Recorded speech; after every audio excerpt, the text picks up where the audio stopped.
Elle est une fonction qui peut s'exprimer de deux façons. On pourrait la décrire comme étant la fonction obtenue par le quotient, la division, de deux polynômes du premier degré. Graphiquement, on obtient quoi? On obtient en fait une hyperbole, donc une courbe en deux parties, et limitée par la présence d'asymptotes.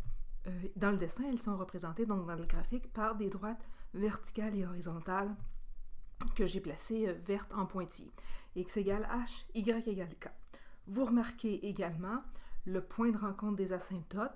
Il ne s'agit pas ici d'un sommet, mais bien de l'intersection des asymptotes. Maintenant, il y a trois formes d'équations qu'on pourrait utiliser pour cette fonction-là, la canonique simplifiée et la forme quotient.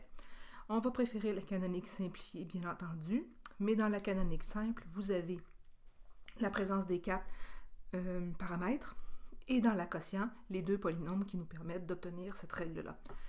De façon générale, on pourra dire que si le paramètre A est positif, votre courbe de fonction rationnelle ressemblera à ça. Et si le A est négatif, plutôt cette représentation graphique-là. Donc, dans le système d'asymptotes, si le A est positif, la courbe, elle est placée dans les cadrans 1 et 3 des asymptotes, et si le A est négatif, dans les cadrans 2 et 4. Maintenant, comment fait-on pour passer de la canonique à la canonique simplifiée? Eh bien, tout simplement en divisant les paramètres A et B. Et comment on obtient de la quotient à la canonique simplifiée? Eh bien, en faisant la division avec le crochet là, comme au primaire. Donc, ce sont des petites opérations arithmétiques simples pour les trouver. Nous allons regarder ça avec deux exemples très courts. Première mise en situation, vous avez une canonique avec les quatre paramètres, vous voulez la canonique simplifiée. Donc, vous prenez le A et le B. Il est important que le A et le B, surtout le B, a été factorisé en bas. Donc, vous allez obtenir f de x est égal à 10 divisé par 4, donc 2,5 sur x moins 1 plus 6. Donc ici, on peut anticiper, parce que le A est positif, que notre courbe occupera les cadrans comme ça des asymptotes. Il y aura présence de deux asymptotes. Une asymptote horizontale à y est égal à 6, donc y est égal à k, et une asymptote verticale à x qui est égal à 1, donc x est égal à h. Dans la deuxième forme, donc deuxième exemple, vous avez une quotient et vous la voulez en canonique simplifiée.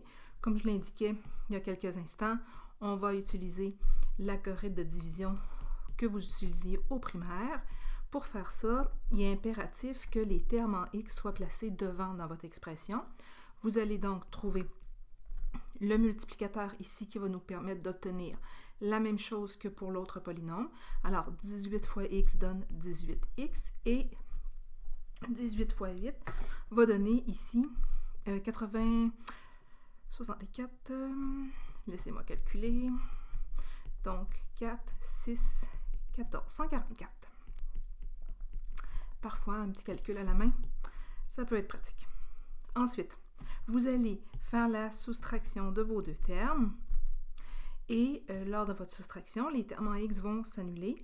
Moins 5 moins 144, c'est comme moins 5 plus 144, donc 139. Et ensuite, vous allez pouvoir finir votre écriture en allant placer les éléments à leur place. Donc ici, notre diviseur était x-8, ça demeure la même chose. Le 139, le reste que vous avez obtenu ici, c'est votre paramètre A. Et ensuite, le terme qu'on avait ici, ça sera notre K. Donc, comme il est positif, le 18, je vais écrire plus 18. Donc ici, on peut anticiper que le paramètre A étant positif, on aura une courbe qui sera placée à peu près de cette façon-là, là, dans notre plan cartésien. On aura la présence d'une asymptote horizontale à y égale 18 et une autre verticale à x est égal à 8. Avec Desmos, vous pourriez valider le tout.